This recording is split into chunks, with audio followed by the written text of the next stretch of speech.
দিল্লির বাঙালিরা যা করে দেখাতে পারলেন, এ রাজ্যের বাঙালিরা সেটা করতে পারছেন না কেন?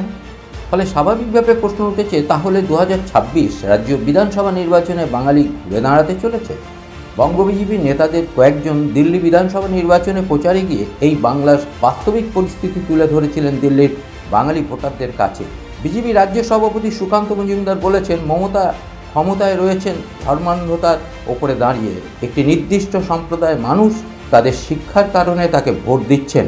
বিরোধী দলনেতা শুভেন্দু অধিকারী বলেছেন, বাংলায় বেকারদের যন্ত্রণা, দুর্গাপুজো থেকে সরস্বতী পুজোর যে ঘটনা ঘটেছে তা দেখে দিল্লির বাঙালিরা সুদে আসলে জবাব দিয়েছেন।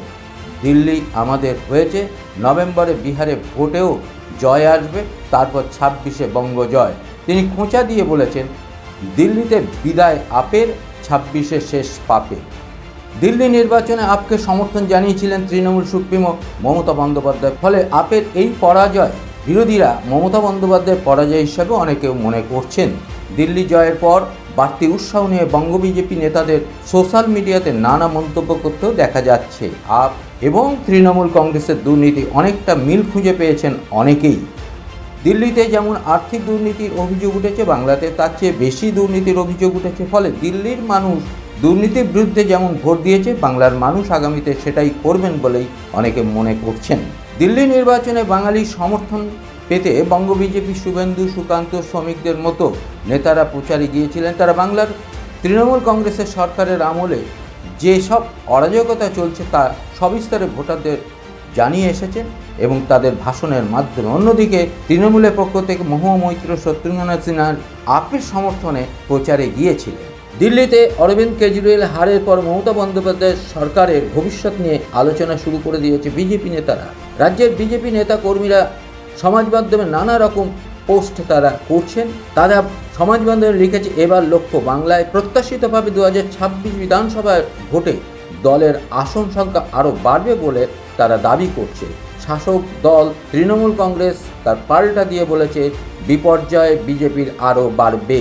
তৃণমূল দলের রাজ্য সম্পাদক কুণাল ঘোষের কথায় দিল্লির সঙ্গে বাংলার কোনো মিল নেই, এই ভোটের ফলে কোনো প্রভাব পড়বে না। তার দাবি, 2026 ভোটে মমতার 250-র বেশি আসন নিয়ে সরকার গড়বে।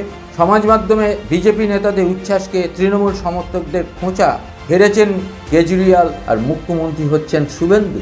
দেশ জুড়ে মোদি হাওয়া চললেও প্রায় 3 দশক ধরে দিল্লি অধরা ছিল বিজেপির কাছে।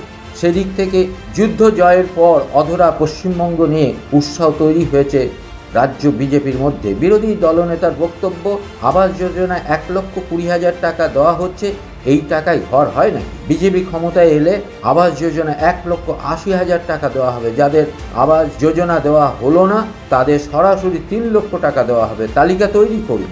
লক্ষ্মীর ভাণ্ডার প্রকল্প নিয়ে রাজ্য বিজেপির মুখপাত্র সাংসদ শ্রমিক ভট্টাচার্য বলেন, আমরা বলেছি বর্তমান সরকার যা দিচ্ছে তার থেকে বেশি দেব। কল্যাণকর রাষ্ট্রের দায়িত্ব পিছিয়ে পড়া মানুষকে সাহায্য করা। এখন যা অনুদান তাই আইন হওয়া উচিত। আপের হারের পর রাজনৈতিকভাবে তৃণমূলকে নতুন করে নিশানা করলেও এই রাজ্যের দলের সংগঠন নিয়ে এখনও সংশয় রয়েছে বিজেপির অন্দরে। বিজেপি কেন্দ্রীয় নেতারা দলীয় আলোচনায় স্বীকার করে নিয়েছেন যে দিল্লিতে এবারে যেভাবে বুথ স্তর পর্যন্ত সংগঠনকে নিয়ে যাওয়া সম্ভব হয়েছিল, বাংলায় এখনও সেটা সম্ভব হচ্ছে না।